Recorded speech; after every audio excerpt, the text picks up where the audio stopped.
anul trecut, venind, auzind povestea că se face o echipă de națională cu diabet, eu acum 10 ani, 12 ani, poate lumea zice că îți nebun, așa mă gândeam, zic, oare va fi vreodată în România? Că, na, suntem în România. Va exista vreodată vreo echipă cu diabet? Practic, numai cu diabetic. Pentru că, cum zicea și colegul meu, Mihai, chiar sunt probleme. Sunt probleme în avize, chiar poți să dai pe propria răspundere, că nu răspund și asta. Și au fost și dificultăți. Dar chestia asta nu m-a împiedicat să-mi văd visul. E un lucru care mi-a plăcut și îmi place în continuare. Și am auzit de această oportunitate de a juca. Am venit cu inima deschisă.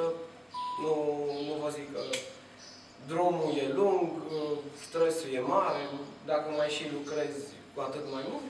Dar cu toate astea am ajuns să întâlnesc alți colegi care au fost la fel, aceleași gânduri și, cum spunea și domnul antrenor și doamna Maria, am luat locul 6. Vreau să vă zic că un impact a fost foarte mare pentru mine, pentru că nu am zis că nu, sunt bun, că sunt Mutu, sunt Cristiano Ronaldo sau așa. M-am gândit eu, toți având diabet, că e un nivel cât de cât mai scăzut. Să vă zic că n-a fost așa.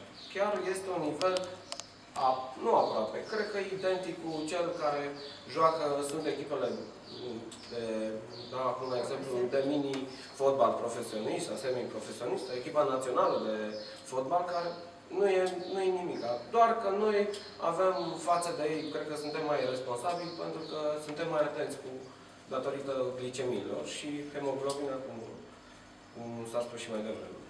Și impactul a fost chiar plăcut în ideea că echipele au fost bune, chiar spre foarte bune, și am zis că dacă tot am început un drum, să putem face și cu ajutorul lui doamna Maria, cu toți ceilalți, am reușit să mai găsim băieți în care, cum zicea și doamna antrenor, am crescut valori, dar acum